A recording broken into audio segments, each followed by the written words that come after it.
आप सबका आपके अपने YouTube चैनल की कथा टीवी पर मैं मीनू शर्मा स्वागत करती हूँ। सभी को मेरा राधे राधे। हम सब पर भगवान श्री कृष्ण और राधा रानी की कृपा बनी रहे। और आज की इस वीडियो में आप सुनने वाले हैं श्री मार्गशीर्ष मास महात्म्य की कथा का अध्याय 11। तो हो सके तो वीडियो को अंत तक देखिएगा और वीडियो अच्छी लगे तो लाइक एंड शेयर कीजिएगा और चैनल पर नए हैं तो सब्सक्राइब भी कर ही दीजिएगा। और आज की यह कथा शुरू करने से पहले सभी एक बार प्रेम से बोलिए भगवान विष्णु की जय, माता लक्ष्मी की जय, कृष्ण भगवान की जय। और अब हम आज की इस पावन और परम कल्याणकारी कथा का श्रवण करते हैं। ब्रह्मा जी भगवान श्री विष्णु से बोले कि हे प्रभु, नैवेद्य अर्पण करने के बाद मनुष्य को क्या करना चाहिए? जो कार्य हर मनुष्य को इस मार्गशीर्ष महीने में करना चाहिए आप कृपा करके हमें बताइए। और तब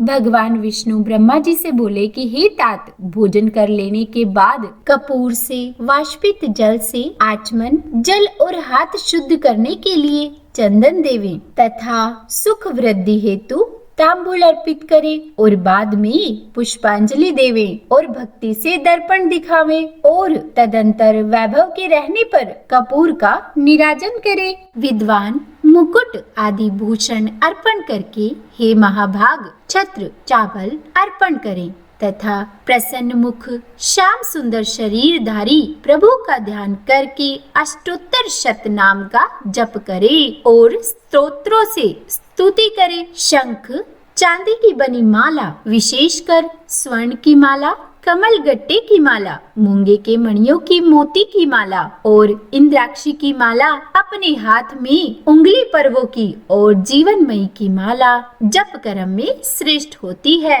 चलता हुआ हंसता हुआ पाशारूप भाग अगल बगल देखता हुआ पैर पर पैर रखकर और सिर पर हाथ रखकर तथा खड़ा होता हुआ व्यग्र मन से विद्वान जप न करे और जप व्रत होम पूजन आदि कार्यों में मौन रहे। घर में जप का 1 गुना, गौशाला में 10 गुना, नदी के किनारे पर 100 गुना और अग्निहोत्रशाला में 1000 गुना तथा तीर्थ आदि में भी 1000 गुना और मेरे समीप में अनंत गुना फल मिलता है। जो मनुष्य इस मार्गशीर्ष के महीने में इस प्रकार जप आदि करके प्रदक्षिणा करता है तो उसको पद पद पर सप्त द्वीपों सहित पृथ्वी के दान करने का पुण्य मिलता है और सहस्र नाम का अथवा केवल नाम को ही पढ़ता हुआ प्रदक्षिणा करके भक्ति से सर्वदा की गई एक प्रदक्षिणा भी उसके कई पापों को नष्ट कर देती है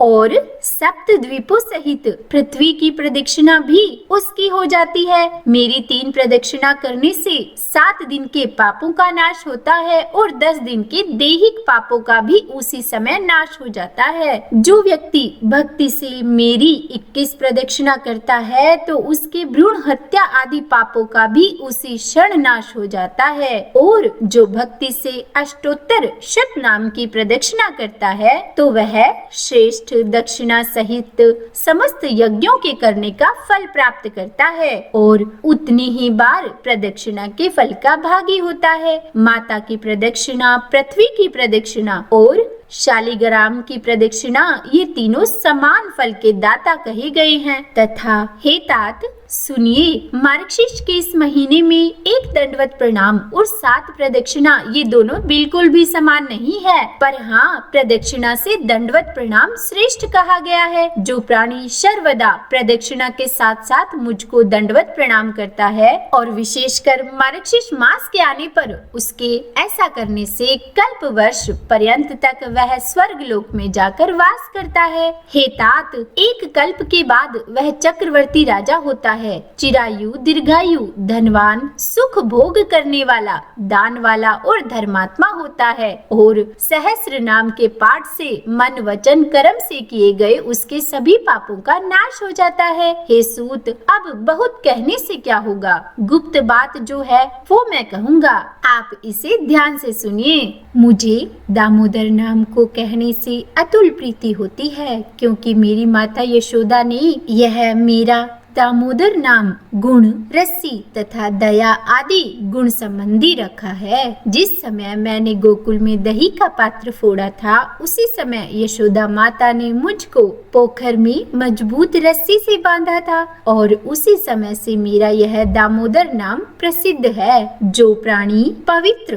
तथा समाहित चित्त होकर नमो दामोदराय इस मंत्र का प्रतिदिन सूर्योदय के होने पर 3000 जप करता है, जब तक कि 3.5 लाख जप पूर्ण न हो जाए तब तक बराबर जप करता है और बाद में बुद्धिमानी से जप का उद्यापन करे और दशांश हवन करे। दशांश हवन के बाद ब्राह्मण भोजन करा के जो इस मंत्र का इस तरह भक्ति से जप करता है, उसके लिए मैं वांछित धन धान्य, स्त्री, पुत्र और जो भी अभिष्ट होता है उस वस्तु को भी देता हूँ। हे महामती, मैंने मन, वचन और कर्म से सदा सत्य कहा है। आप मेरे वचनों पर विश्वास कीजिए। यह मंत्रों का राजा है और मैंने कृपा करके आपसे कहा है, दामोदराय नमः इस मंत्र राज को पढ़ता हुआ मेरी नित्य प्रदक्षिणा करें और अष्टांग सहित दंडवत प्रणाम करें। दोनों पैर, दोनों हाथ, दोनों घुटना, छाती, सिर और मन, वचन तथा दृष्टि से किया हुआ प्रणाम साष्टांग प्रणाम कहा जाता है। मेरे दोनों चरणों पर परस्पर दोनों हाथ और सिर रखकर, अर्थात दाहिने हाथ से दाहिना चरण और बाएं हाथ से बायां चरण स्पर्श करता हुआ अपने सिर को मेरे चरणों पर रखें और यह कहें कि हे ईश्वर, संसार सागर की मृत्यु रूपी ग्रह से भयभीत हूँ और मैं अब आपकी शरण में हूँ, तो मेरी रक्षा कीजिए। तदंतर मुझसे प्राप्त आशीर्वाद को सादर सिर से ग्रहण करके बस मेरे ही पूजन के प्रत्यर्थ मंत्रहीन इत्यादि वक्षमान मंत्र को कहें कि हे जनार्दन, मंत्रहीन, क्रियाहीन और भक्तिहीन होकर जो मैंने पूजन किया है, हे देव, वह मेरा पूजन परिपूर्ण फलदायक हो और इस मार्गशीर्ष मास में मृदंग बजाकर प्रणव गान करता हुआ मेरे सामने नृत्य करे, तो यह नियति ही मनुष्य को पुण्य होता है। हे चतुर्वक्त 4 मुख वाले, सर्वदा मेरे पूजन के समय गान, वादन, नृत्य और पुस्तक पाठ करना मुझको प्रिय है। गीत, वाद्य, नृत्य के अभाव में मेरा सहस्र नाम, सत्व राजा, गजेंद्र मोक्ष, अनुस्मृति और श्रीमद् भागवत गीता के ये 5 प्रकार से मेरी स्तुति करे। हे महाभाग, ये 5 स्तोत्र मुझको अत्यंत ही प्रिय है। जो शालिग्राम के चरणों तक का पान करता है, उसको 1000 पंचगव्य पान करने की क्या जरूरत है, अर्थात ये तो निष्फल है। जो शालिग्राम शिला का जल 1 बूंद भी पान करता है, वह पुनः माता के स्तन का दुग्ध पान नहीं करता और मुक्ति का भागी हो जाता है। जो व्यक्ति शालिग्राम शिला का जलपान करता है और जिनके सिर पर वह चरण जल पड़ता है, उसको जनन शोच और मरण शोच होने पर भी अशोच नहीं लगता। अंत समय में जिस भी व्यक्ति को यह चरण जल दिया जाता है, वह सदाचार से रहित होकर भी सदगति का भागी होता है। जो अप्रिय मायादि का पान करता है और अभोज्य मांस आदि का भोजन करता है तथा अगम्य में पर स्त्री गमन करता है, और जो पापिचारी मनुष्य है, वह भी यदि शालिग्राम जल को धारण करे तो उसके धारण करने से वह तत्काल ही शीघ्र पवित्र हो जाता है, क्योंकि शालिग्राम शिला का जल चंद्रायण और पादकृच्छ व्रत से भी अधिक श्रेष्ठ है। मेरे चरणामृत से मिला हुआ अगर कुमकुम, कपूर और चंदन अपवित्र को भी पवित्र करने वाला है। हे विप्र श्रेष्ठ, मेरी दृष्टि से देखा गया पवित्र जल भी मनुष्यों के पापों का नाश कर देता है, और यदि मेरा चरणामृत हो तो फिर कहना ही क्या। आप मेरे प्रिय है, विशेष प्रिय है, इसीलिए जो कुछ मेरा रहस्य था